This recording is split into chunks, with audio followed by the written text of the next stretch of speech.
déjà, merci pour l'invitation des grandes conférences liégeoises. C'est un honneur et c'est surtout une preuve d'une certaine ouverture, qui est quelque chose d'assez rare, de plus en plus rare aujourd'hui. Donc voilà, Liège a toujours été considérée comme une cité un petit peu rebelle. C'est une première pour moi, c'est la première fois que je fais une conférence, donc je manipule pas très bien encore tous ces petits engins de PowerPoint, tout ça. Donc voilà, je demande un peu d'indulgence s'il y a un petit couac ou l'autre. Je suis un peu stressé aussi parce que non seulement c'est une première, comme je le disais, mais aussi la préparation de cette conférence a fait remonter pas mal d'émotions. Faut savoir que pendant la période Covid et surtout la suite du documentaire a été un petit peu mouvementée pour moi. Nous allons aborder ce soir des sujets sensibles qui vont peut-être aussi faire remonter chez vous. Je sais qu'il y a quelques médecins dans la salle qui ont été aussi un petit peu malmenés pendant la crise sanitaire. Voilà, c'est un des cas dont je parlerai tout à l'heure. Je vais envisager 3 cas. C'est des cas qui pourraient sembler tous complotistes, puisque c'est l'étiquette qu'on met maintenant habituellement quand un discours est inaudible pour le grand public. On dit « Ah oui, mais ça c'est complotiste ». Donc je vous demande juste simplement de ne pas vous intéresser au fond des différents cas que je vais présenter. Donc je ne suis pas un scientifique, je ne suis pas là pour savoir si des bonnes décisions ont été prises d'un point de vue scientifique ou d'un point de vue géopolitique, etc. Moi je suis là... Enfin, nous sommes là aujourd'hui pour plutôt voir comment les médias traitent ce genre de grands enjeux planétaires ou d'enjeux géopolitiques, etc. Donc c'est vraiment, et j'insiste là-dessus, c'est le traitement médiatique qui nous intéresse. Ce que moi je pense de tout ça n'a vraiment pas d'importance aujourd'hui en tout cas.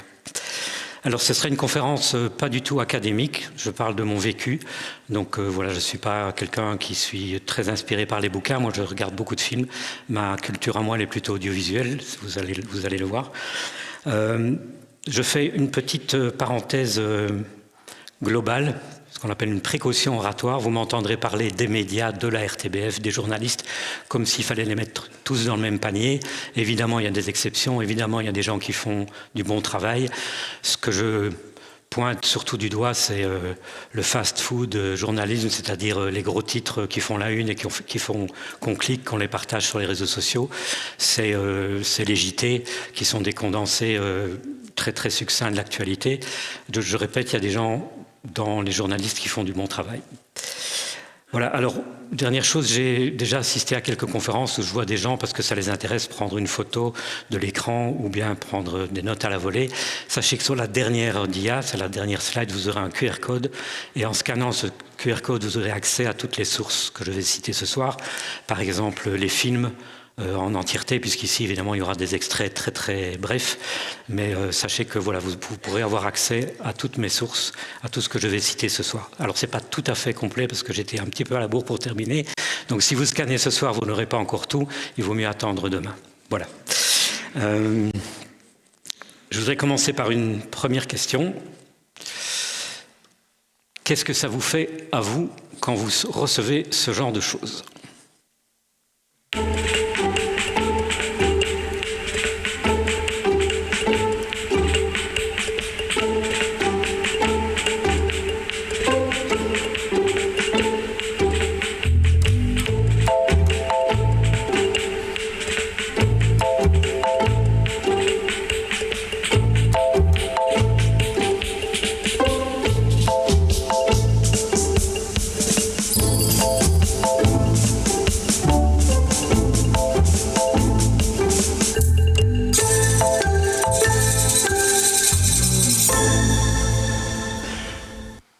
Voilà, donc qu'est-ce que ça vous fait à vous quand vous lisez ce genre de titres dans les journaux ? Moi, personnellement, ça remue quelque chose à l'intérieur. Parce qu'en fait, j'ai l'impression que les autorités, par médias interposés, essayent de nous faire passer des projets ou des décisions de manière un petit peu forcée, qu'on n'a pas l'occasion de questionner. Des décisions que peut-être j'aurais spontanément refusées. Par exemple, le projet du télescope Einstein, pour ne parler que de celui-là. La Wallonie, qui est en déficit chronique sur bien des aspects, a trouvé quand même 200 millions pour faire des forages préliminaires à ce projet spatial qui nous dépasse complètement. Voilà, c'est une des réactions que j'ai en tout cas. Et avec l'impression que parfois, dans certaines décisions, on nous prend un peu pour des imbéciles. Je ne vais pas revenir sur la saga des drones au-dessus de Zaventem, dont on sait maintenant que c'était du pipeau.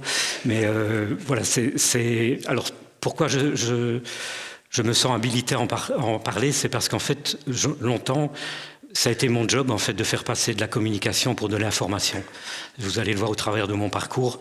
Quand Bernard Rentier me considère comme un journaliste d'investigation, c'est un petit peu forcé le trait. Vous verrez que mon parcours n'a certainement pas été uniforme à cet égard. Les questions que je voudrais qu'on se pose ce soir, les questions principales, c'est est-ce que les médias doivent être un relais des décisions et des projets des autorités ? Est-ce que les journalistes ne sont pas là pour nous aider à questionner justement les décisions, à questionner le pouvoir? Et enfin, est-ce que les journalistes, les médias sont un élément du contre-pouvoir? Alors, je vais commencer par mon parcours professionnel. Alors, ça va faire un petit peu moi-je. Je suis désolé, mais c'est la seule histoire que je connaisse à peu près convenablement, c'est la mienne. Et donc, on va commencer par une petite vidéo qui résume 4 moments forts, entre guillemets, de ma carrière.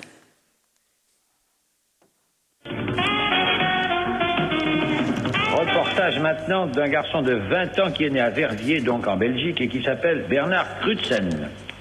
Il accomplit des études de communication sociale, bah tiens, évidemment, et d'art de diffusion, pour être plus tard publicitaire ou journaliste, ou mieux.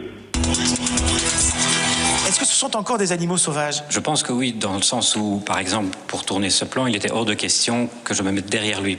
Un réalisateur belge s'est penché sur le marché des traitements contre le palu et en a tiré un documentaire intitulé Malaria Business. Bernard Crutzen, bonsoir. Bonsoir. Est-ce que vous n'en parlez pas dans votre documentaire de ces débats contradictoires? D'abord parce qu'ils sont venus très tard. Là, je parle de mars-avril, on n'a rien entendu du tout de contradictoire. Il ne faut pas avoir peur d'être transgressif, d'aller à contre-courant. Il faut être créatif à tout niveau. Voilà, c'est en résumé. Ma carrière elle a commencé à Verviers, donc je suis né en 61. Une des premières photos, je vous dis ça parce que je suis né dans un milieu assez conformiste. Voilà, ce qu'on peut rappeler, je sais pas, la bourgeoisie catholique, la moyenne bourgeoisie verviétoise.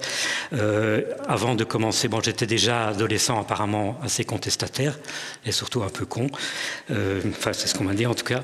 En 1980, j'entame des études à l'IEX en première année et à ce moment-là, on ne doit pas encore choisir la section. Ensuite, je fais la course autour du monde, donc c'est une émission de télévision organisée par les différentes télévisions francophones, et on part pendant 1 an avec une petite caméra Super 8 en solitaire, faire le tour du monde, et ça m'a donné évidemment le virus du voyage, mais aussi du reportage, et de cette capacité, de cette possibilité qu'on avait à l'époque de faire tout seul. Maintenant, bon, après j'ai vu que professionnellement on travaille en équipe, mais là j'ai beaucoup été indépendant dans le choix de mes sujets. Où est-ce que j'en suis? Il suffit de tourner les pages, voilà. Je reprends mes études à l'IEX et je rencontre un certain Louis Marette, que certains connaissent peut-être dans la salle. Louis a été échevin, je crois. Alors, Louis et moi, on a décidé de faire un travail commun, un mémoire de fin d'études sur le début de la publicité à l'Est. Donc c'était en Hongrie, on est allé à Budapest tous les deux, et donc ça a donné ce mémoire de fin d'études. Et vous remarquerez que Louis était en presse et information, donc à ce moment-là, à l'IEX, il fallait choisir en différentes sections, et moi j'ai choisi la publicité, relations publiques, publicité, alors que Louis a fait presse et information. Pourquoi je vous parle de Louis ce soir? Ça peut vous paraître étrange, surtout qu'il n'est pas au courant.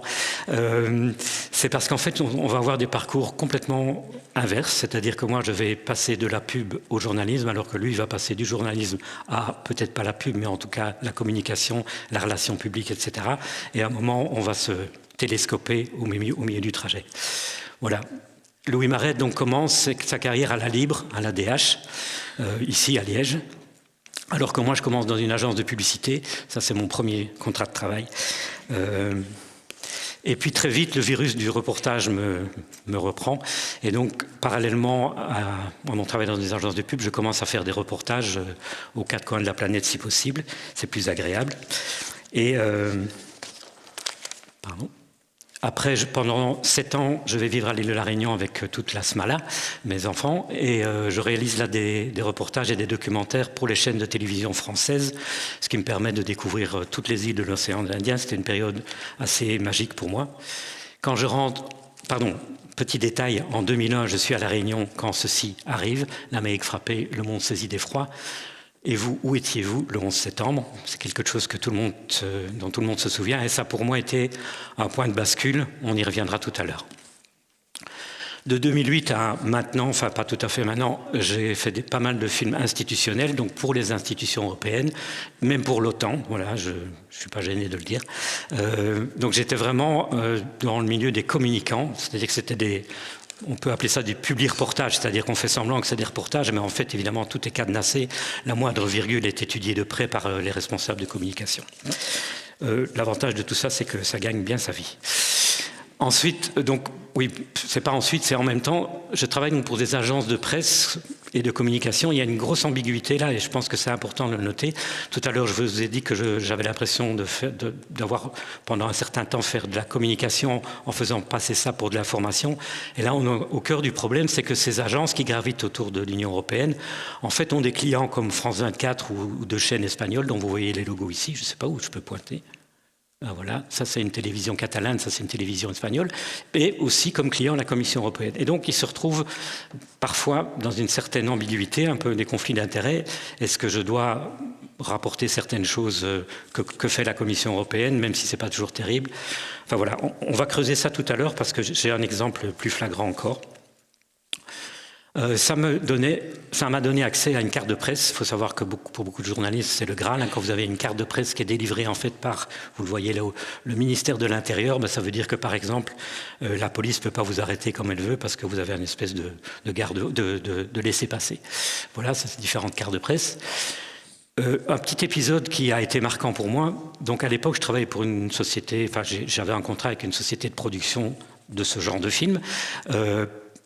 Et cette société avait un contrat avec le Fonds social européen. Donc, une partie de nos impôts sert à alimenter le Fonds social européen. Et donc, on me demande de faire un reportage en Hongrie, à nouveau, sur une société américaine, une multinationale, qui en fait fait des milliards de dollars de chiffre d'affaires. Et je trouve quand même un petit peu bizarre que le Fonds social européen, c'est-à-dire nous, financions la formation des travailleurs pour une entreprise américaine qui, par ailleurs, s'en sort très bien sans nous. Donc, je pose la question par mail et le lendemain, le tournage est annulé. Voilà, tout simplement. Et donc, est-ce que poser une question, et on y reviendra plusieurs fois dans cet exposé, est-ce que poser une question peut provoquer une annulation? Voilà, c'est une question qui est ouverte, mais vous verrez plus tard que oui. Donc, il y a trois grosses agences de presse si on est plus puissante au monde, AFP, Reuters et EPI. Elles se partagent le marché, ça veut dire qu'elles vendent leurs articles, leurs communiqués, leurs dépêches à énormément de chaînes de télévision, de journaux, etc. Par exemple, un des clients d'AFP, c'est Belga. Donc chaque fois que Belga, quand vous voyez une nouvelle qui vient de France ou du monde entier, en général, c'est passé par Belga. Pas toujours, il y a des exceptions, parce que la Belgique a des antennes au Congo, par exemple, mais globalement, ça passe par Belga. Qu'est-ce que ça donne comme dérive, entre guillemets? C'est qu'une guerre comme celle qui a frappé le Tigré en Éthiopie en 2020-2022, vous n'en avez quasiment pas entendu parler, alors que c'est une guerre qui a fait entre 400 et 800 000 morts au moment où nous étions tous très occupés par la pandémie de Covid. Donc ça veut dire quoi? Ça veut dire que le regard de ces trois sociétés qui sont les plus puissantes au monde est évidemment occidental et que les sujets qui vont les intéresser et qu'ils vont diffuser sont des sujets qui nous intéressent nous en tant qu'Européens, et on va passer sous silence des drames qui sont... Alors c'est la fameuse règle qu'on apprend en école de journalisme du mort au kilomètre. Si ce soir il y a un mort dans la salle, ce que je ne souhaite pas du tout, ça fera les gros titres demain matin, alors que s'il y a 10 000 morts en Iran demain matin, ça fera en tout cas moins d'impact. Donc voilà, cette règle un peu cruelle du mort au kilomètre. Une petite parenthèse assez intéressante sur AFP. En 2010, AFP fonde une filiale qui s'appelle AFP Service. Pourquoi? Parce que les agences de presse, en fait, ça gagne pas tellement sa vie.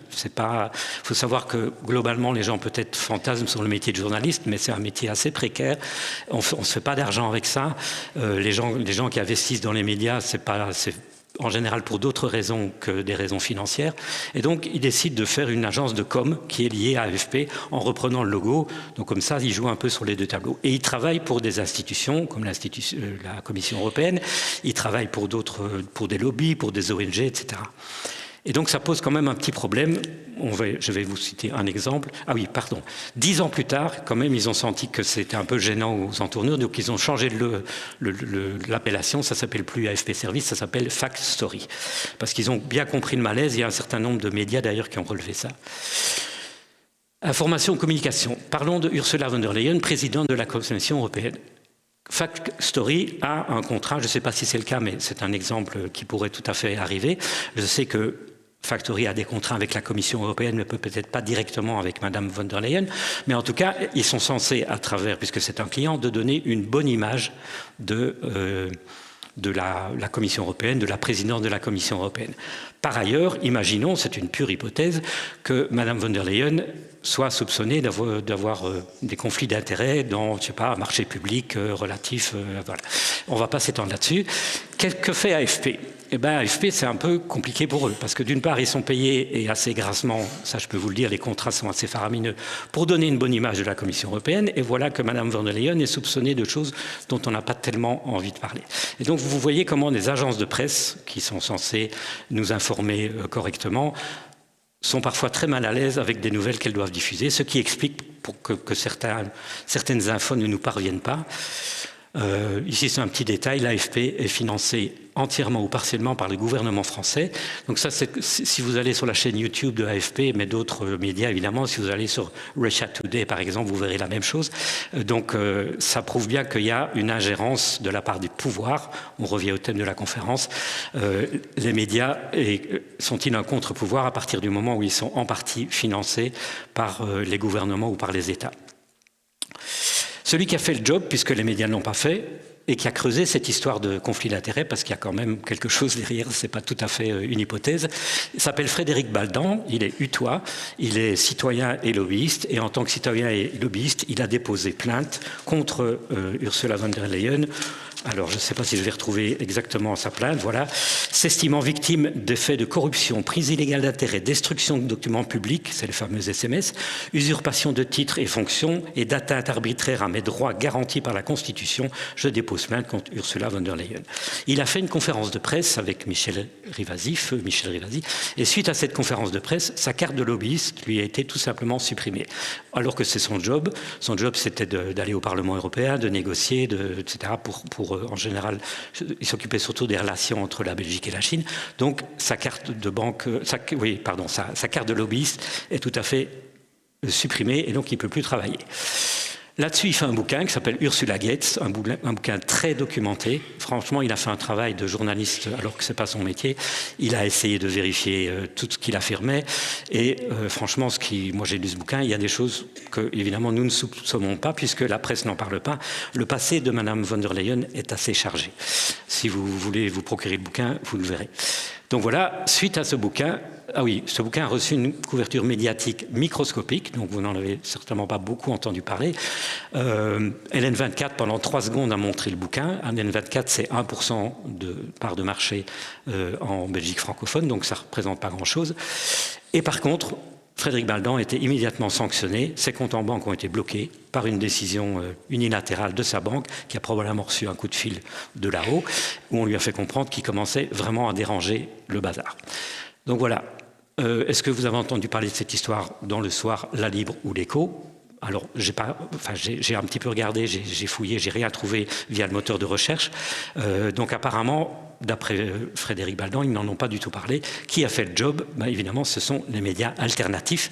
On y reviendra tout à l'heure sur le rôle des médias alternatifs. Voilà, je clôture cette parenthèse juste pour qu'on comprenne bien, est-ce que les médias seront-ils un contre-pouvoir en cas de dérive autoritaire du pouvoir européen ? Alors certains dans cette salle, je sais, considèrent qu'il y a déjà des dérives autoritaires de la part de la Commission européenne sur certains aspects, mais la question se pose en tout cas pour le futur, si ça devait s'aggraver, est-ce que les médias seraient un rempart contre les excès et les dérives du pouvoir, ou bien est-ce qu'ils continueront à faire parfois de la communication ? À nouveau, je ne mets pas tout le monde dans le même panier. Alors quand je suis sorti de l'IEX, quand j'ai commencé l'IEX, la presse quotidienne francophone ressemblait à ça. J'en ai peut-être oublié quelques-uns. Ce qu'on remarque, c'est qu'il y avait des journaux forts à gauche, Le Peuple, La Cité, c'est Démocratie chrétienne, Le Drapeau rouge, l'organe du Parti communiste. Vous aviez un journal considéré comme le centre au soir. Vous aviez La Libre Belgique, qui était beaucoup plus conservatrice qu'elle ne l'est aujourd'hui. Et puis, en 2026, il reste ça. Bon, les logos ont changé. Maintenant, c'est Sudinfo, Le Soir, La Libre et L'Avenir. Et la menace, c'est plus qu'une menace, c'est que tout ça se mêle dans 2 groupes, IPM Group qui a racheté tout le reste, là, par exemple IPM Group a racheté LN24, alors que Le Soir a racheté RTL, donc on voit bien comment tout ça fusionne, et ça va aller de pire en pire puisqu'ils ont annoncé leur fusion. Il n'y aura bientôt plus qu'un seul groupe de presse privée en Belgique francophone. Et ça c'est alarmant, parce que ça veut dire que la diversité des points de vue, elle va évidemment être toute relative. Alors j'entends déjà d'ici couiner les journalistes qui travaillent dans les rédactions dire « ouais mais on a notre indépendance, on peut dire ce qu'on veut, ok ». Je veux bien le croire et je pense qu'effectivement il va subsister une différence dans la manière dont La Libre et Le Soir traitent une information, heureusement, mais quand même, quand on y réfléchit un petit peu, Bernard Marchand, le patron de Rossel, qui est un homme d'affaires, je doute qu'il engage un rédacteur en chef anticapitaliste dans ses équipes. En tout cas, quand il devra signer le contrat, ça va quand même lui faire mal au ventre. Donc voilà, la presse quotidienne francophone, il va en rester un seul groupe, Rossel. Et donc ça va faire des dégâts pour le pluralisme. En quoi est-ce dérangeant ? Eh bien, on se doute bien qu'il y a certaines affaires qui vont passer peut-être plus facilement sous le radar que d'autres. Donc la presse est-elle un contre-pouvoir ou, comme on l'entend parfois dire, un quatrième pouvoir ? C'est-à-dire qu'un quatrième pouvoir qui peut influencer la justice, le législatif ou l'exécutif. Je ne vais pas m'étendre là-dessus, mais on se doute bien que, par exemple, si de manière récurrente, vous lisez des articles sur, je ne sais pas, je veux dire, le sans-abrisme, eh bien, ça va peut-être pousser un député qui a envie de plaire à son opinion publique à déposer un projet de loi concernant les sans-abri, par exemple. Au niveau de la justice, on peut enterrer certaines affaires et d'autres les mettre en lumière. Donc, on peut quand même avoir une influence importante. Les médias peuvent avoir une influence importante. Pourquoi je regarde là ? Voilà par exemple un bon exemple où les médias peuvent influencer l'exécutif, en l'occurrence à la suite d'un reportage de la VRT, donc la télévision flamande. Théo Franken reconnaît avoir transmis de fausses images d'un drone. Il s'agissait en fait d'un hélicoptère de la police. Alors si vous vous souvenez, au mois de novembre, on nous a bassinés avec cette histoire, tous aux abris, on a fermé les aéroports, c'était évidemment des Russes. Enfin bref, une histoire montée en épingle, tout ça pour pouvoir provoquer un marché public, enfin il n'y a même pas eu de marché public, pouvoir provoquer l'achat un petit peu en vitesse de matériel anti-drone pour la coquette somme de 50 millions d'euros. Et là, je dirais que la VRT a sauvé l'honneur du journalisme. Si entre novembre et décembre on nous a beaucoup parlé de la menace russe, au moins la VRT a fait une enquête fouillée pour découvrir que le poteau rose. Voilà. Donc, contre-pouvoir, quatrième pouvoir ou premier pouvoir, je vous laisse réfléchir à ça. En tout cas, ce qui est sûr, c'est que plus les médias en Belgique seront concentrés dans les mains d'un seul homme, moins on aura des chances d'avoir une vision, je dirais, un petit peu pluraliste de ce qui nous arrive. Je reviens à mon parcours professionnel, j'ai fait une longue digression. Louis Marette est à ce moment-là rédacteur en chef adjoint de Sud Presse, donc il est journaliste et un bon journaliste, chef d'édition. Alors que moi, je travaille toujours notamment pour une société qui s'appelle Watch TV, qui est une société, comme je vous l'ai dit, agence de presse, de communication, la frontière est floue. Et on me demande de travailler pour une vidéo sur la Cour des comptes européenne. Et je dois, parce que je dessine un petit peu, faire un storyboard. Donc c'est quelque chose qu'on fait avant de tourner pour donner des indications aux clients. Et je ne sais pas ce qui m'a pris, mais je représente l'Europe comme une espèce de Castafiore, une grosse dame assez âgée. Il y avait même un collier de perles à la base, ça a été un petit peu retravaillé par la suite. Et là, on m'a fait comprendre que ce n'était pas une bonne idée. Et on a perdu le client. Donc... Mais en fait, quelque part, c'était peut-être un acte manqué parce que ça commençait vraiment à me démanger de pouvoir donner mon avis sur les choses, de poser moi-même un regard sur l'actualité plutôt que de travailler pour des gens qui font de la communication. Et donc ça a donné en 2014 Bruxelles Sauvage, en coproduction avec la RTBF, j'insiste parce que c'est important, ça génère des revenus. C'est un film qui est passé sur Arte. Juste pour vous donner une petite idée, quand un documentaire passe sur Arte, vous touchez 25 000 € de droits d'auteur. Donc c'est pas négligeable. Et quand ma carrière a capoté par la suite, on le verra, c'est pas seulement une histoire d'ego ou voilà, c'est aussi une histoire financière. Le deuxième documentaire qui a été le plus... Parce que Bernard Rantier a parlé beaucoup de Ceci n'est pas un complot, mais j'ai eu une vie avant Ceci n'est pas un complot. Malaria Business, c'est un documentaire sur une plante magnifique qui s'appelle l'Artemisia annua, qui soigne, je ne dis pas qu'elle guérit, mais qui soigne en tout cas le paludisme. C'est un film qui a été vu dans 65 pays, qui a été traduit en arabe, en espagnol, en anglais, etc. Ça a été, je vais dire comme ça, le sommet de ma carrière. Ensuite, il y a eu pour quelques bananes de plus, le scandale du chlordécone. Je ne vais pas vous les faire tous. Et puis en 2020, donc le chlordécone, ça date de 2019. En 2020, vous savez ce qui nous tombe dessus. Voilà, confinement général, etc., etc. Et là, avec mon passé de communicant, de communicateur, de faire des films institutionnels, je décode assez vite. Et je reconnais les codes de la communication, je reconnais les codes et j'estime que les journalistes, les médias ne font pas leur travail d'information, mais qui sont en pleine communication. Ils font passer des messages du gouvernement, en tout cas pendant la première période. Il y a eu par la suite, lors du deuxième confinement, ils ont commencé à quand même poser des questions sur les dégâts causés par ces confinements dans la population. Mais en tout cas, à aucun moment, ils n'ont remis en cause le bien fondé même des confinements, par exemple, alors que des sommités, par exemple John Ioannidis, je crois que c'est Stanford, et d'autres disaient mais attendez, ces confinements c'est du pipeau, ça ne sert à rien, etc. Donc ils n'ont pas écouté les voix dissidentes, ils sont restés proches du pouvoir avec effectivement quelques critiques, mais que j'estime cosmétiques par rapport à ce qui nous est tombé dessus. Et donc ça a donné, ceci n'est pas un complot, dont Bernard a parlé tout à l'heure, sur lequel je ne vais pas m'étendre, voilà, parce qu'en fait c'est un documentaire comme le sous-titre le dit. Regarde ton écran.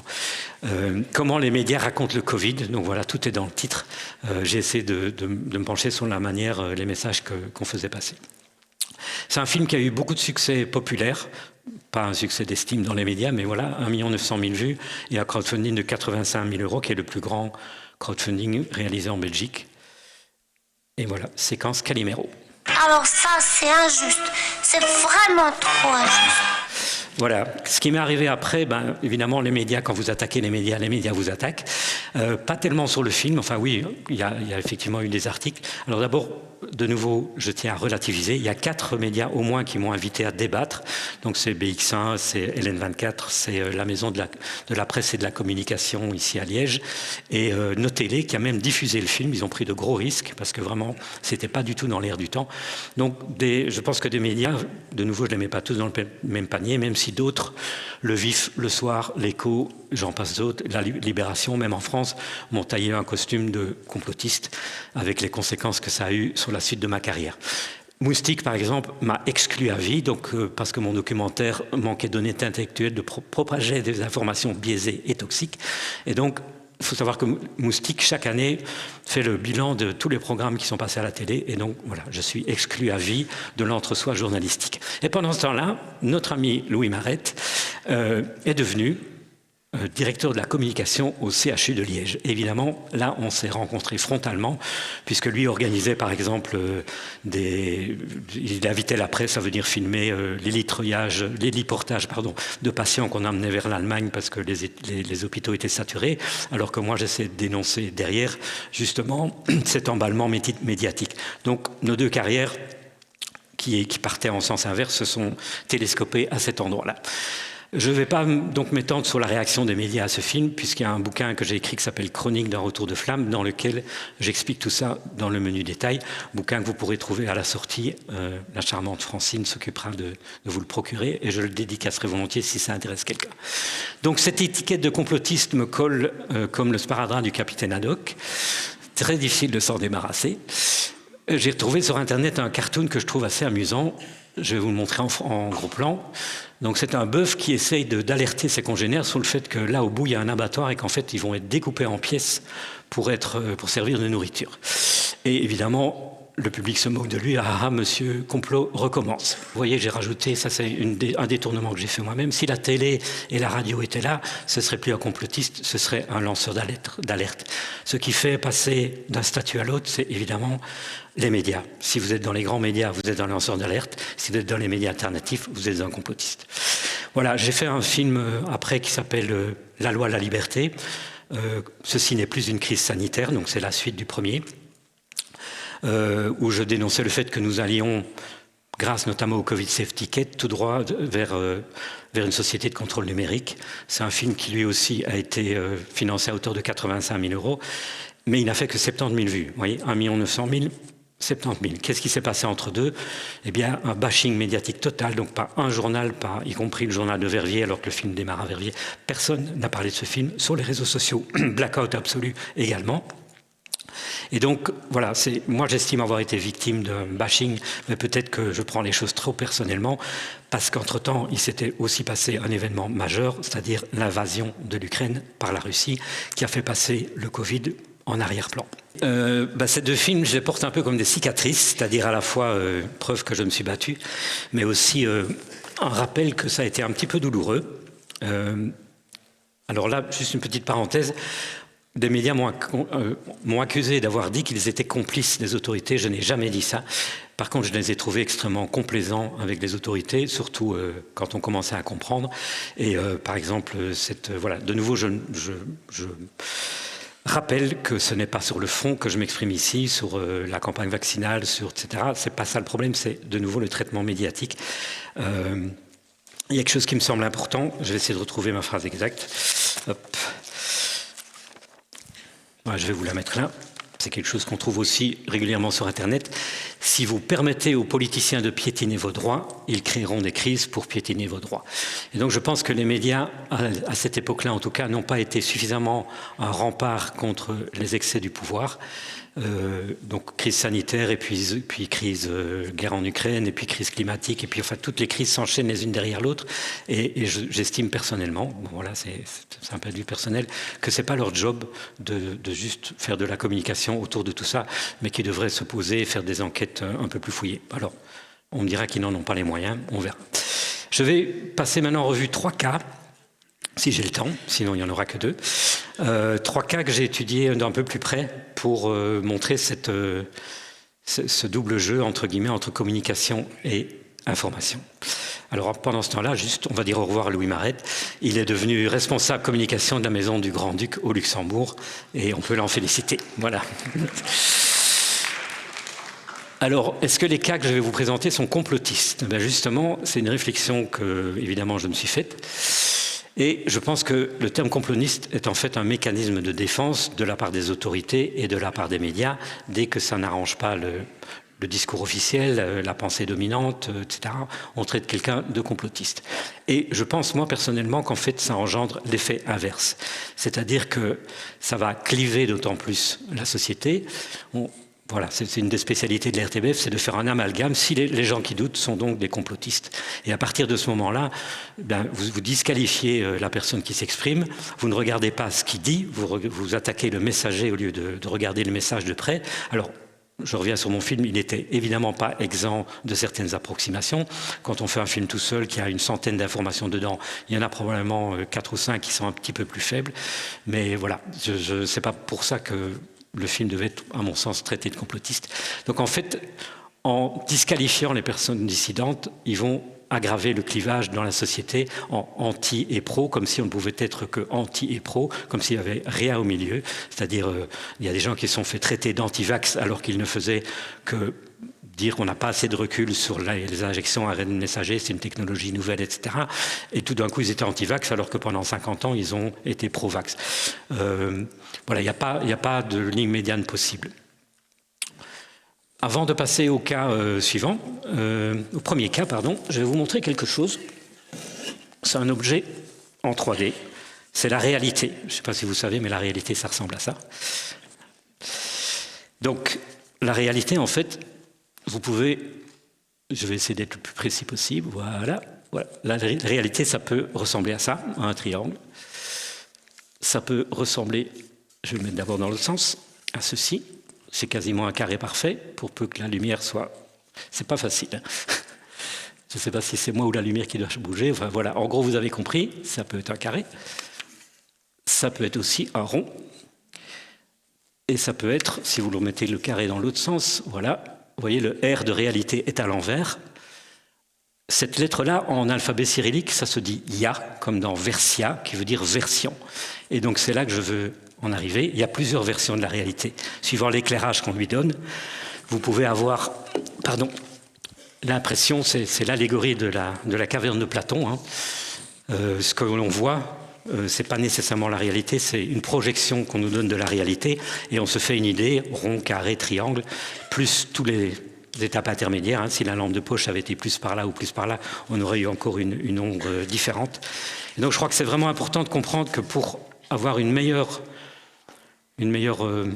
impression de ce qu'est réellement la réalité, c'est qu'il faut avoir plusieurs points de vue, plusieurs éclairages. Or, globalement, on a un éclairage qui est dominant. Rappelez-vous ce que je vous ai dit de la guerre au Tigré. L'éclairage occidental, le plus puissant, celui des agences de presse, va projeter une image de ce qui se passe au Tigré. C'est valable pour absolument tous les sujets. La réalité est complexe, elle est également mouvante, et donc c'est très difficile de s'en faire une idée. Voilà. Je vais passer rapidement parce que j'avais prévu des slides au cas où ma démonstration ne fonctionnait pas. Voilà, vous avez le R. Voilà le mot qui veut dire Versia en alphabet cyrillique. Donc le R à l'envers qu'on retrouve à la fin, là, voilà, vous avez vu. Et la projection, si vous avez une lumière qui vient d'en haut ou d'en bas, vous avez un rond. Alors que quand on regarde cet objet, on n'a pas vraiment l'impression qu'il peut être rond. Donc multiplier les points de vue, ça me paraît vraiment indispensable quand on fait du journalisme et non pas se contenter d'un seul point de vue. J'aurai l'occasion d'y revenir plus tard. Notre perception de la réalité, n'oublie jamais, dépend de l'éclairage que lui donnent les médias et les journalistes. C'est valable pour moi ce soir aussi. Je vous donne un certain éclairage sur ce que j'ai vécu, sur différents cas que nous allons voir maintenant. Ce n'est jamais que mon interprétation à moi. Il y en a évidemment beaucoup d'autres. Est-ce que les médias sont un contre-pouvoir ?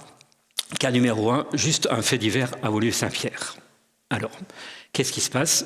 Alors, de nouveau, je m'intéresse ici au traitement médiatique de la guerre en Ukraine et pas au fond de la guerre en Ukraine. Je ne suis ni pro-ukrainien, ni pro-russe, je n'y connais rien en géopolitique. C'est une histoire extrêmement complexe, suivant, voilà, peu importe. Ce qui compte, c'est que à Woluwe-Saint-Pierre, la commune annule une projection contestée d'un film sur l'Ukraine. C'est dans RTBF Actu, c'est dans BX1, et c'est le même titre partout, vous le voyez, dans Sudinfo, la capitale.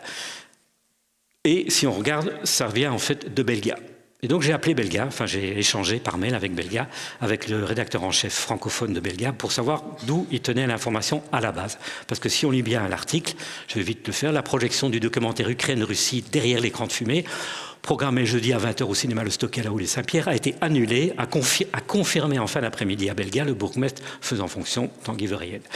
Donc ça veut dire que l'info, il l'avait déjà eu auparavant. Et Belga, étrangement, ne retrouve pas le communiqué de presse qui a fait que le journaliste a demandé confirmation au bourgmestre. Ben, ce communiqué, vous pouvez le voir sur Promote Ukraine, qui est une ONG qui promeut l'Ukraine au sein de l'Union européenne, qui a d'ailleurs ce bureau au sein de l'Union européenne. Et évidemment à l'ambassade d'Ukraine qui dénonce, c'est en anglais, regarding the planned screening of the propaganda documentary Carnet de Russie in Brussels. Alors donc, on a en fait la source originale de l'article de Belga qui vient évidemment, c'est assez normal, de l'ambassade d'Ukraine et de ses relais dans les médias. C'est juste un fait divers. Alors juste pour préciser quand même que la RTBF, suite à une plainte de l'ASBL Carros, qui est à la base du documentaire, a quand même édité son article, ce qui n'a pas été le cas des deux autres.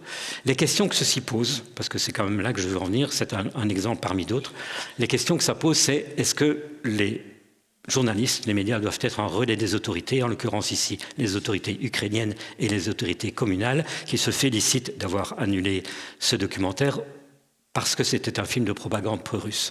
Alors de nouveau, je ne sais pas si c'est un film de propagande pro-russe, je veux dire, ce n'est pas la question. La question, c'est de savoir est-ce qu'on peut interdire une projection dans une démocratie, dans un pays où la liberté d'expression est défendue. Est-ce que le journaliste de Belga a recoupé ces informations ? C'est-à-dire, est-ce qu'il a interrogé l'exploitant de la salle, le réalisateur, le public qui a été lésé par l'annulation ? Apparemment non, puisqu'il n'y a pas eu de suite à cet article. Est-ce qu'il a eu la curiosité de demander à voir le film ? Est-ce que ce n'est pas un devoir du journaliste, avant de publier l'information et de dire que c'est un film de propagande pro-russe, de regarder de quoi il y retourne ? La réponse qu'on m'a donnée, c'est manque de moyens. On n'a pas les moyens de mettre un journaliste pour appeler, pour avoir un contre-avis. On n'a pas le temps. Et donc, ce que je veux bien croire, hein, vous savez, je ferai une petite parenthèse là-dessus, que les médias ont de moins en moins de moyens. Le métier de journaliste est devenu un métier assez précaire. On le voit, les recettes publicitaires passent à Internet. On voit la courbe d'Internet qui grimpe. Pour le moment, ça représente à peu près 30% des investissements publicitaires en Belgique, mais c'est bien pire dans d'autres pays, et ça va ne faire qu'augmenter. Bon, je ne vais pas passer là-dessus.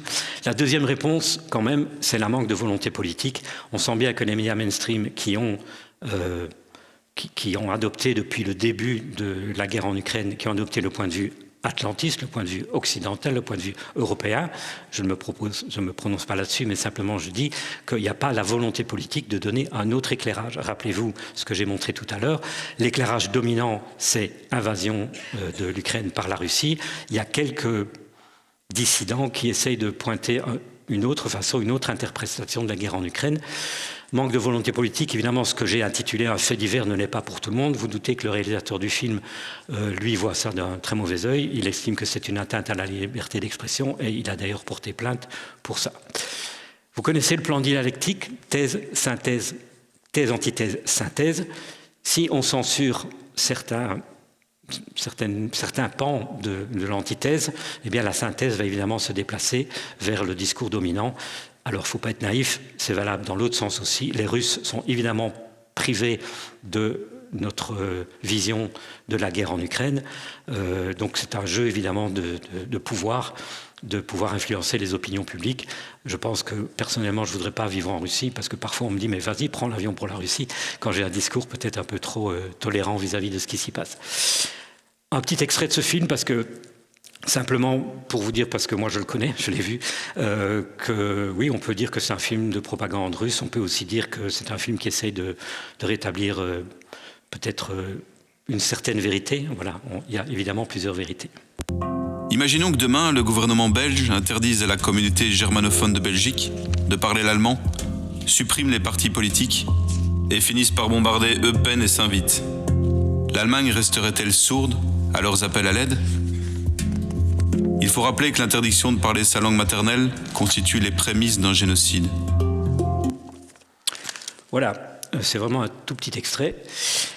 Donc il y a des voix dissidentes qui s'expriment, et non les moindres. Donc professeur Jeffrey Sachs, je crois que c'est Columbia, Emmanuel Todd, qui est un écrivain auteur français, ou le colonel Jacques Beau, je le mets général déjà, qui se sont exprimés sur la guerre en Ukraine en disant « Attendez, il faut quand même comprendre le point de vue russe. Ok, envahir l'Ukraine, c'est pas bien, mais peut-être qu'il faut comprendre pourquoi ils l'ont fait. » Eh bien, le colonel Jacques Beau, pour s'être exprimé dans la presse, a été sanctionné par la Commission européenne. Et là, c'est très intéressant, parce que la Commission européenne, l'Europe, l'Union européenne en général, qui s'érige en donneur de leçons dans le monde entier comme étant les grands défenseurs de la démocratie, là, ils ont commis un impair monstrueux. Donc, cette personne a été privée de toutes ses ressources, coupé les comptes en banque, interdiction de circuler dans l'Union européenne, alors qu'il habite à Bruxelles, parce qu'on dit qu'il diffuse de la propagande pro-russe. Alors, ce qui est assez étonnant, c'est que jusqu'en 2019, il était interviewé comme un spécialiste, y compris par la Libre Belgique, comme un spécialiste des questions russes. Et puis, tout d'un coup, après la guerre en Ukraine, il devient quelqu'un qu'on peut censurer, qu'on peut sanctionner. Et donc, on voit ce basculement. Ce sont évidemment de nouveau les médias alternatifs qui ont fait le job de l'interviewer, de lui tendre le micro. Je dis évidemment, on va y arriver, de donner la parole à quelqu'un qui est une parole dissidente. Et ce mécanisme, je l'ai retrouvé à travers beaucoup d'exemples. Bon, Covid, évidemment, j'ai vu ça de près, mais il y en a d'autres, où, en fait, quelqu'un qui s'exprime différemment du discours dominant, je ne vais pas citer des cas parce que ça me ferait des ennemis dans la salle, mais sur à peu près tous les grands sujets de société, vous avez une parole dissidente qui est au mieux ostracisée, parfois carrément calomniée, voire sanctionnée. Qu'est-ce que c'est les médias alternatifs? Parce que je parle d'eux là déjà 2 fois, Kéros, BAM et tout, c'est qui? Alors, il y en a une série, ils ne sont pas tous là. Il y en a certains que vous n'imaginez même pas qu'ils sont alternatifs, mais voilà, donc je ne vais pas m'attarder là-dessus. On les appelle aussi, ou ils s'appellent eux-mêmes aussi, résistants, dissidents, indépendants, libres, j'y reviendrai, et pluralistes. Il faut savoir que pour préparer cette projection, cette présentation, j'avais demandé aux médias de se situer eux-mêmes sur une cartographie avec proche du pouvoir en haut, contre-pouvoir en bas, et l'axe gauche-droite. Et l'axe gauche-droite, à peu près tous les médias alternatifs ont refusé d'y figurer, ce qui fait que je ne savais pas où les mettre, tout simplement parce qu'ils s'estiment pluralistes et qu'ils ont... Voilà, beaucoup m'ont dit, le clivage gauche-droite, ça n'a plus aucun sens aujourd'hui. Petite parenthèse. Bon, si on les appelle alternatifs, comment s'appellent les autres? Alors, on entend souvent dire le mot mainstream, c'est-à-dire dans le sens du courant, hein, mainstream. On peut dire qu'ils sont subventionnés, dominants, que ce sont des grands médias, médias traditionnels, conventionnels, et personnellement, je leur préfère le titre de médias professionnels. Ça ne veut pas dire que les autres ne le sont pas. Je trouve que dans les médias alternatifs, certains font un bien meilleur boulot d'investigation, de curiosité, d'aller chercher des sources que dans les médias traditionnels, dans les médias mainstream, mais simplement les journalistes sont payés. Et donc ce qui fait que ce sont des médias professionnels. Ils génèrent suffisamment d'argent pour payer une équipe, alors que ce n'est pas le cas des médias alternatifs où la plupart du temps les gens ne sont pas payés, ils font ça par conviction, pour la cause, c'est quelque chose que j'ai beaucoup entendu. Et donc ça veut dire qu'ils ont aussi... ça génère évidemment une certaine distorsion de la réalité puisqu'ils sont obsédés par éventuellement le discours dissonant, dissident et qui ne voient plus l'autre réalité. C'est assez amusant, libre et indépendant, c'est ce que Le Soir dit aussi. Merci de votre fidélité, votre soutien est précieux pour défendre une information libre et indépendante. Je sais pourquoi je ne regarde pas mon écran parce que j'aurais besoin de mes lunettes. Et Kéros, quand il demande aux gens de s'abonner, il utilise le même argument de liberté. Voilà, donc je close ce chapitre en disant est-ce que les médias alternatifs ne sont-ils pas le vrai contre-pouvoir actuellement à partir du moment où les médias professionnels ne se donnent plus la peine la plupart du temps de demander un contre-avis, de demander une contradiction et se contentent des communiqués de presse des gouvernements, qu'ils aient du colorant un petit peu, mais globalement le taf n'est pas fait. Voici un deuxième cas sur les sources en question. Alors c'est un cas intéressant au niveau de la source. Voilà, dans la Libre, j'ai trouvé cet article. Les vaccins anti-Covid à ARN messager ne causent aucune hausse de la mortalité. Je redis pour la xème fois, je ne suis pas spécialiste, je ne suis pas médecin, je ne suis pas épidémiologiste, je ne sais pas si c'est vrai. Simplement, je regarde cet article et je vois que Le Vif le reprend de la même manière que RTL Info, un peu plus putassier, vous oblige à cliquer pour avoir la réponse. Et en fait, j'ai remarqué, le jour où cet article est sorti, en fait, c'était le 4 décembre 2025, il y a eu, je ne sais pas combien, mais c'est des centaines d'articles qui ont été publiés sur tous les médias sur cette information. Donc, l'information, elle vient d'où? Elle vient de Belga. Donc, la Libre l'a reçue de Belga. Il n'y a quasiment même pas une virgule qui change par rapport à la dépêche de Belga. Donc, en tant que journaliste professionnel, j'ai droit à accéder aux dépêches de Belga. Et vous voyez que le titre est le même. Voilà. Mais si on lit bien l'article, si on lit bien la dépêche, en bas, on voit que le chercheur conclut auprès de l'AFP, le chercheur qui est à la base de cette étude. Et donc, en fait, c'est une dépêche Belga, mais en fait, c'est une dépêche AFP. Je vous l'ai dit, dès que ça vient de la France, c'est AFP qui communique à Belga, qui répercute aux médias qui sont abonnés à Belga. Donc, c'est l'AFP, à la base. Et l'AFP, d'où est-ce qu'elle sort ce communiqué? Eh bien, c'est un communiqué de presse qui vient de Epiphar. Alors, Epiphar, là, il va falloir que je mette mes lunettes. Epiphar, c'est créé par l'Agence nationale de sécurité du médicament et la Caisse nationale d'assurance maladie, c'est-à-dire l'INAMI chez nous. Epiphar réalise, pilote et coordonne des études de pharmaco-épidémiologie pour éclairer les pouvoirs publics dans leur prise de décision. Donc ça veut dire qu'effectivement, c'est un organe qui dépend plutôt des pouvoirs publics. J'ai demandé à l'IA ce qu'il pensait de l'étude et elle m'a répondu « L'étude est conduite par des auteurs affiliés à des organismes publics français, ce qui l'inscrit dans un cadre institutionnel plutôt que dans une recherche académique totalement indépendante. » Donc là, on sent déjà que c'est de la com et que ce n'est pas tout à fait indépendant. Mais bon, les gens sont payés pour ça, on ne va pas leur en vouloir de faire leur boulot. L'assurance maladie s'est empressée de répercuter le communiqué. Et l'étude en elle-même a été publiée dans une revue médicale qui s'appelle JAMA Open, qui est une des nombreuses revues médicales, en anglais évidemment, parce qu'on ne se donne plus la peine de... Il y a mon PowerPoint qui ralentit un peu, je crois qu'il est un peu fatigué. JAMA Network, et malheureusement, voilà, l'étude n'est pas aussi robuste qu'on l'espérait. Un des premiers spécialistes à s'être penché dessus, c'est la fatigue, s'appelle Pierre Chaillot, qui avait déjà analysé les chiffres officiels sur la pandémie de Covid, en disant, attention, si je reprends uniquement les chiffres officiels, celles qui sont publiées, j'arrive à des choses un petit peu bizarres. Il en a fait un bouquin. Quand les chiffres parlent et contredisent le récit officiel, c'est-à-dire qu'il a analysé les chiffres en disant, mais en fait, ce que nous raconte le discours officiel et les médias ne correspond pas tout à fait à ce que moi je vois dans les données brutes. Par exemple, pour cette étude EPIFAR, donc il a fait un travail de recherche sur les données brutes et il s'est aperçu que les injections à ARN messager qui avaient diminué la mortalité, enfin en tout cas qui n'avaient pas de hausse de la mortalité, avaient permis d'éviter des noyades, des accidents de transport et des suicides. Donc on sent bien que dans l'interprétation des données, on peut leur faire dire tout et n'importe quoi. Vous vous souvenez de la fameuse phrase de Churchill qui dit « Je ne crois que les statistiques que j'ai bidouillées moi-même ». Sauf qu'en fait, je me suis renseigné, il n'a jamais dit ça. C'est une citation qu'on lui prête, mais Churchill n'a jamais dit ça. La deuxième personne à s'être penchée, enfin la deuxième, je ne sais pas si c'est dans l'ordre chronologique, mais en tout cas quelqu'un que nous connaissons bien, qui a pris la parole ici tout à l'heure, s'appelle Bernard Rentier, qui est virologue, donc c'est quand même quelqu'un qui sait de quoi il parle, et qui a été vice-recteur de l'Université de Liège. Donc voilà, c'est pas tout à fait n'importe qui. Il s'est penché sur cette étude via son blog qui s'appelle Ouverture immédiate, un peu de pub pour Bernard, et qui n'a été interviewé que par BAM. Donc c'est à nouveau un média alternatif qui lui a dit « Parlez-nous de cette fameuse étude, qu'est-ce que vous lui reprochez ?» Eh bien, par exemple, voilà, je ne vais pas rentrer dans les détails techniques, personnellement je suis béotien là-dedans, on décide péremptoirement d'emblée qu'un décès pendant les 6 premiers mois après l'injection du vaccin ne puisse absolument pas être attribué à celui-ci. Donc ce qu'ont fait les chercheurs, ce qui est quand même un peu étrange, c'est qu'ils n'ont regardé la mortalité post-vaccinale, donc post-injection ARN messager, qu'après 6 mois. Donc ça veut dire que tous les décès, je sais que dans cette salle, il y a des médecins qui ont constaté dans leur patientèle des décès, peut-être pas causés, mais en tout cas, donc, il y a toujours la différence entre corrélation et causalité.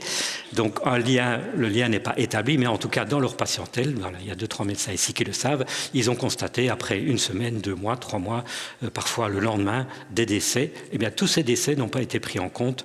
On ne sait pas trop pourquoi. Alors, il y a des raisons techniques, ça s'appelle le temps immortel.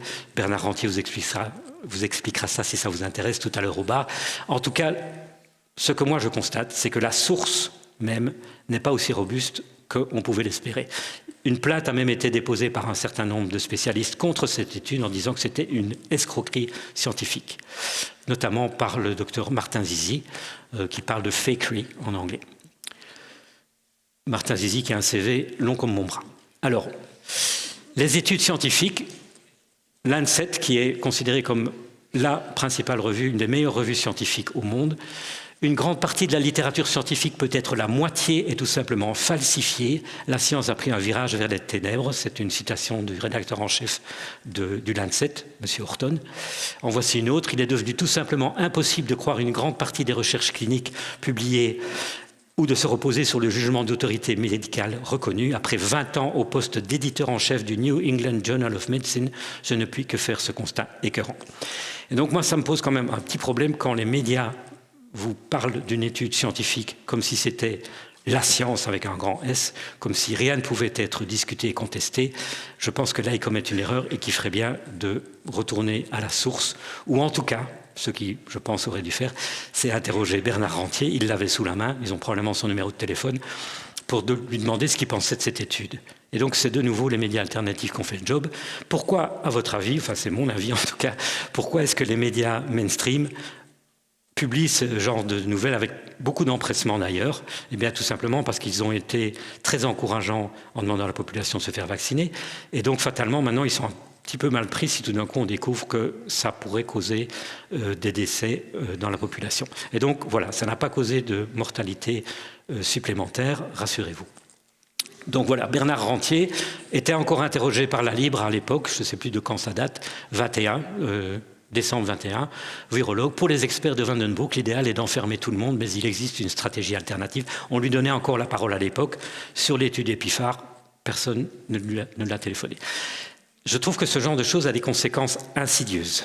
Pourquoi ? Parce que je pense que, en fait, ça a des effets inverses de celui... Donc c'est censé être rassurer les gens, en fait. C'est pour dire, ne vous inquiétez pas si vous avez été vacciné, ne croyez pas ces complotistes qui vous disent qu'il y a eu un excès de mortalité, c'est pas vrai. Une étude française sur 4 ans, sur 28 millions de personnes le prouve. Maintenant, c'est béton, il n'y a pas de hausse de la mortalité. Sauf que les personnes qui doutent et qui se rendent compte que cette étude, à la base, est quand même un petit peu biaisée, eh bien, ça crée justement l'effet inverse. Ils vont se dire, on nous ment.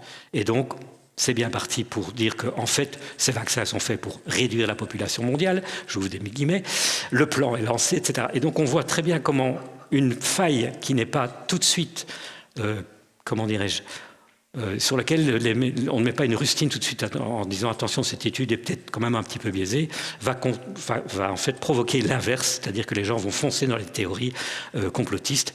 Donc vous savez, l'élite mondiale veut absolument réduire la population. Pourquoi ? Parce qu'on est trop nombreux sur Terre, les ressources commencent à manquer, et l'élite a bien compris ça, et donc voilà. Donc on est parti dans un, je vais appeler ça un délire complotiste. Le problème n'est pas de savoir si cette étude, si cette réaction est farfelu ou plausible. On n'est pas là pour ça. On est là pour dire simplement que, à mon sens, les médias ont une responsabilité dans le développement du complotisme. Qu'est-ce que ça nous dit des médias contre-pouvoir ? De nouveau, voilà, cette étude, elle venait des pouvoirs publics français. Elle a été relayée avec empressement par à peu près tous les médias du monde et surtout francophones. Et donc voilà, pour moi, c'est un exemple, un deuxième exemple flagrant, de la proximité des médias avec les pouvoirs publics. Le cas numéro 3, journaliste ou terroriste. Alors le titre est volontairement un petit peu provocateur, vous allez comprendre pourquoi.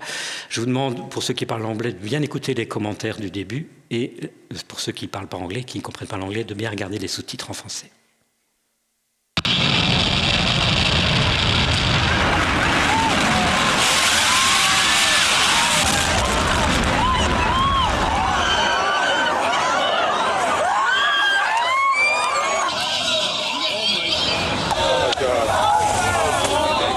What has just happened? Yes, Peter, the second building that was hit by the plane has just completely collapsed.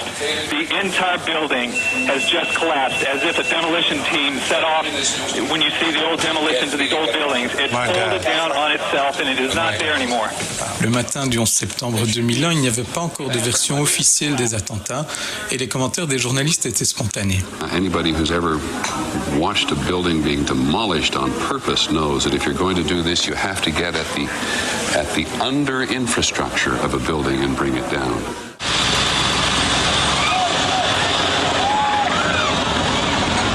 The way the structure is collapsing, this was the result of something that was planned.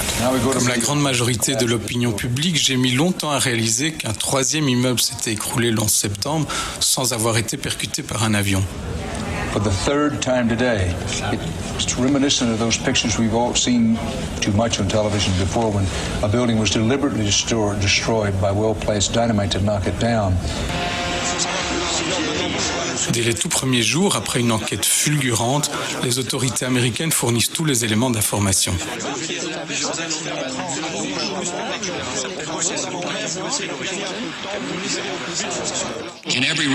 Très vite, le président Bush adresse au monde une mise en garde. Either you are with us or you are with the terrorists.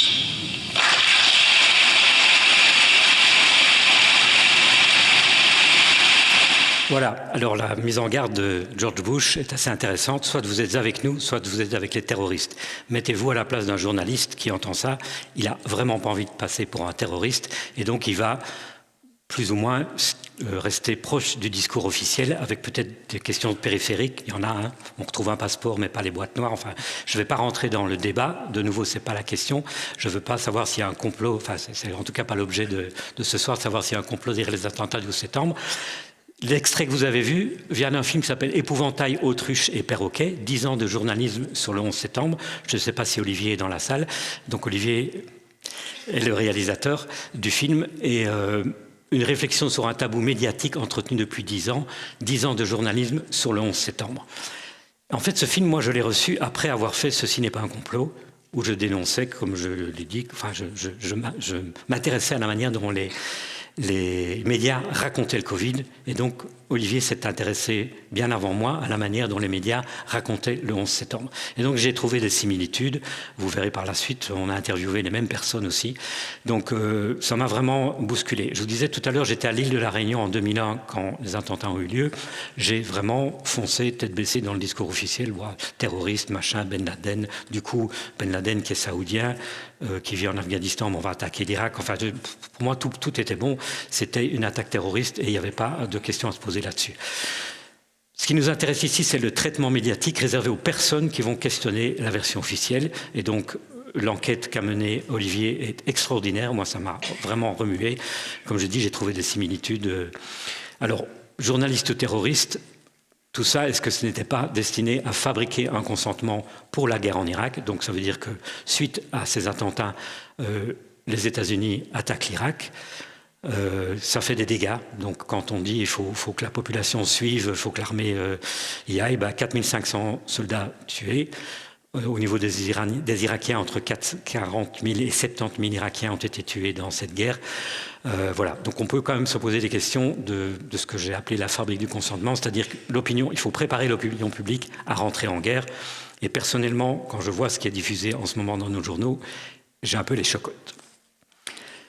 Alors comme pour le Covid, c'est là que je fais un parallèle, ils n'ont pas été traités de terroristes, mais enfin certains médecins et d'autres lanceurs d'alerte ont été en tout cas traités de rassuristes et de potentiellement responsables de la hausse des contaminations. Personnellement, sur ma page Facebook, j'ai eu des commentaires de Vincent Flibustier, qui est quelqu'un qui est assez proche du pouvoir, et qui disait que j'étais responsable du décès de dizaines de milliers de personnes en Belgique parce que j'avais dit qu'il ne fallait pas se faire vacciner, ce qui est absolument faux. Je n'ai jamais dit ça, c'est une liberté individuelle, et chacun, évidemment, est libre de se faire vacciner ou pas, ça ne me regarde pas. Donc, irresponsable. Voilà, on a entendu beaucoup d'adjectifs par rapport aux gens qui simplement posaient des questions sur les mesures sanitaires. Un petit deuxième extrait de ce documentaire dont vous trouverez le lien sur la dernière dia. Pour trouver des experts qui contestent la version officielle, pas besoin de se déplacer très loin. Richard Gage, de l'Association des architectes et ingénieurs pour la vérité sur l'11 septembre, effectue une tournée européenne et ce soir-là, il fait une conférence à l'université de Louvain-la-Neuve. We are pointing out the explosive controlled demolition evidence, science-based evidence. Ce soir-là, malgré les nombreuses invitations envoyées à la presse belge, aucun média officiel n'est représenté dans la salle. Well, I've done about 50 radio interviews, half a dozen TV interviews, nothing on big major media. The reporters know that they can't report it. They're not going after it. Entre 2004 et 2008, le mouvement pour la réouverture d'une enquête tente en vain de faire parler de lui et les informations officielles sur l'11 septembre sont rares dans les médias. À part les commémorations annuelles et la publication de nouvelles images de temps en temps, il n'y a pas grand-chose à se mettre sous la dent. Les médias font l'autruche et la contestation est sciemment passée sous silence. Sven Egil Lomdal est un poids lourd du journalisme norvégien. Il a été président du syndicat des journalistes norvégiens et du Conseil de la presse de Norvège et il a travaillé à l'UNESCO sur des questions de liberté de la presse. This is a taboo, and when you touch a taboo, you're met either with utter silence or with very strong, violent, emotional response. It should never be wrong for a journalist to ask questions. We may be criticized for giving stupid answers, but we can never be criticized for asking questions. That's the core of our trade. Voilà, je trouve que la dernière intervention de ce monsieur est très... Voilà, est-ce qu'on a encore le droit de poser des questions, tout simplement, à l'encontre du pouvoir, à l'encontre du discours dominant. Olivier, donc, que je remercie beaucoup. Alors, j'ai un petit peu, je suis désolé, j'aurais dû le dire avant, saccagé son film. Je vous conseille vraiment de le voir. Pour moi, c'est un monument de réinformation. De nouveau, pas sur le 11 septembre. Olivier, je ne sais pas quelle est sa thèse sur le 11 septembre, mais en tout cas, sur la manière dont les médias ont suivi le discours officiel, c'est assez vertigineux. Donc, Olivier a interviewé comme moi Jean-Pierre Jacquemin sur le 11 septembre en 2011 et moi je l'ai interviewé sur la crise sanitaire en 2020. Bon, il a un peu vieilli comme nous tous. Et en fait, Jean-Pierre Jacquemin, j'ai loupé une petite dia, Jean-Pierre Jacquemin nous fera à tous les deux, à 10 ans d'écart, la même réponse, c'est-à-dire que la RTBF suit le discours dominant. Et c'est clairement ça qu'il l'a dit en disant, nous, à partir du moment où il y a une unanimité, un consensus scientifique, que ce soit sur la crise sanitaire, que ce soit sur le 11 septembre, que ce soit sur n'importe quelle thématique, on suit. Et on ne va pas donner un autre éclairage, on ne va pas se donner la peine d'interroger des gens qui ont un autre avis sur la question. Et là, je pense qu'on touche à quelque chose de vraiment grave, c'est-à-dire le manque de pluralisme des médias, qui n'écoutent qu'une parole, celle qui domine, celle qui a l'éclairage le plus puissant. Alors vous imaginez si en Belgique francophone il n'y a plus qu'un seul média privé, le groupe Rossel, la puissance de cet éclairage sur des faits d'actualité, que ça va représenter, que vont peser face à ça les médias alternatifs, d'autant plus qu'on essaye évidemment de les censurer. Il y a toute des tentatives, pour le moment c'est encore des tentatives, mais probablement qui vont y parvenir au niveau de la Commission européenne via le Digital Services Act, d'essayer de censurer toute parole dissidente, tout ce qu'on appelle de la désinformation. Le prétexte est toujours la même, c'est pour protéger les enfants. Mais en fait, si vous voulez protéger les enfants, ben, vous devez vérifier votre âge. Si vous vérifiez votre âge au moyen d'une carte d'identité, une biométrie, vous êtes traçable. L'anonymat, le pseudonymat, ça n'existera plus sur Internet bientôt. Enfin, je ne vais pas rentrer dans les détails. Ça a été le sujet de mon documentaire « La loi à la liberté », dont vous trouverez le lien sur la dernière dia. Donc Olivier Temmens, pour moi, a fait un travail magnifique, et il a eu en face de lui un ancien collègue de classe, comme moi j'ai eu en face de moi Louis Marette et d'autres. Je vous assure que ça ne fait pas plaisir quand vous considérez vos condisciples comme des amis et puis qui vous traitent de complotistes, de menteurs, d'affabulateurs, etc. Olivier a été complètement discrédité. Il a, tant mieux pour lui, complètement changé de boulot aujourd'hui. Et notamment, il a eu en face de lui Bruno Clément, qui est l'actuel rédacteur en chef de la RTBF, qui lui a dit « Le journaliste du service public, il t'emmerde ». Et tu peux le dire, donc je le dis aussi. Voilà. C'est comme ça que réagissent parfois de manière un peu épidermique les journalistes quand ils se sentent coincés sur une thématique, quand on leur reproche de ne pas donner la parole à tout le monde, ben parfois ça peut dégénérer. Alors, je vais être honnête, ça peut dégénérer dans l'autre sens aussi. Quand un journaliste d'un média alternatif ne se sent pas écouté, il peut aussi avoir des paroles assez dures.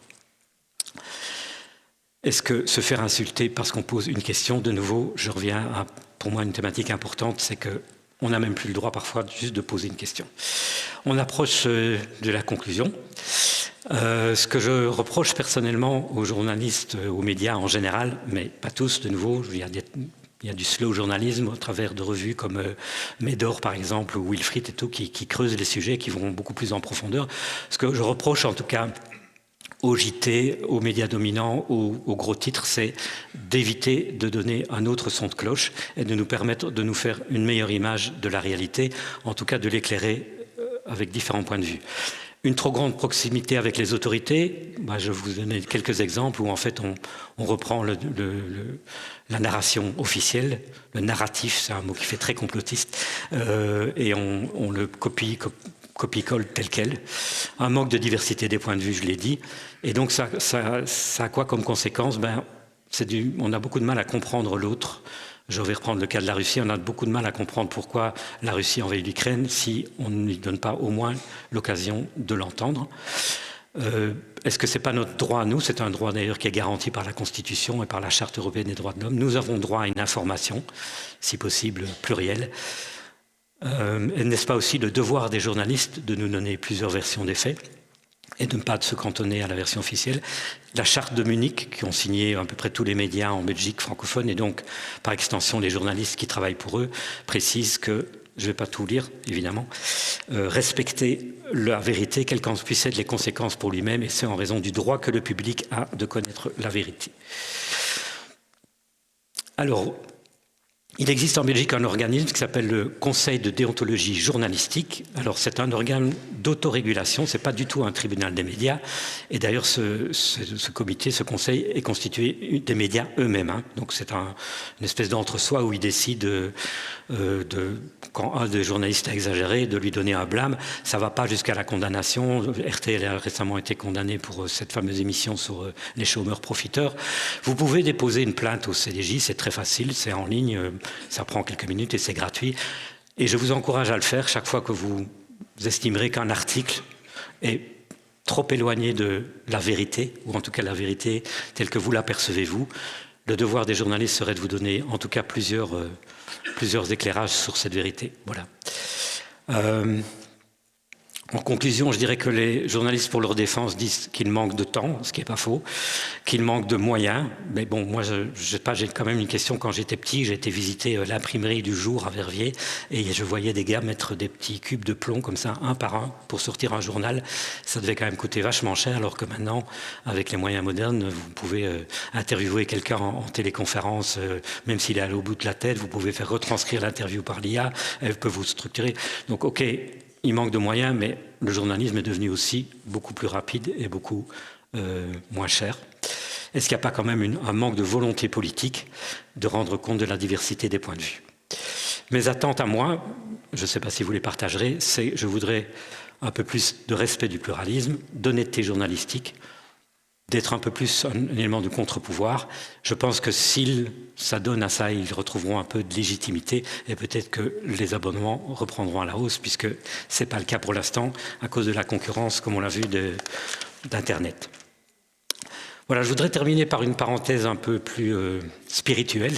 Il y a quelque temps, j'ai fait un travail sur moi-même pour essayer d'exprimer, de chercher ma raison d'être. Alors dit comme ça fait un petit peu perché, mais je pense que de temps en temps, c'est bon de se poser des questions existentielles, surtout quand on termine sa carrière. Et il semblerait que je sois venu sur Terre pour libérer la parole. Voilà. Ce que j'ai essayé de faire à travers mon documentaire, sur, vous voyez, les émotions qui remontent. J'essaie de donner la parole à des dissidents, des gens que les médias ne voulaient pas entendre. Ça m'a coûté cher. Et, pardon.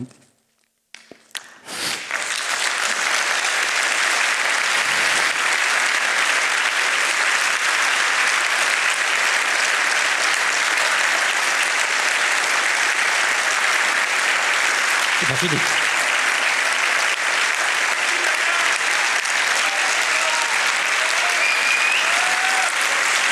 C'est pas fini.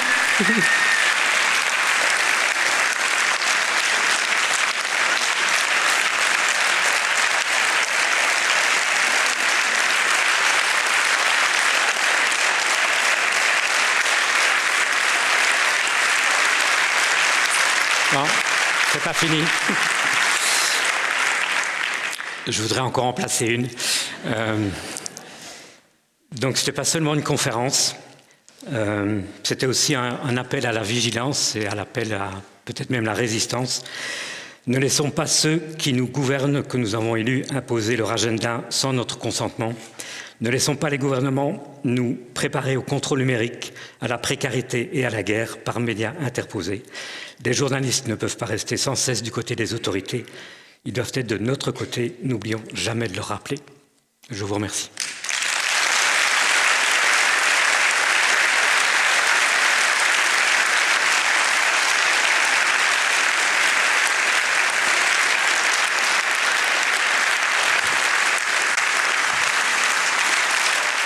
Merci.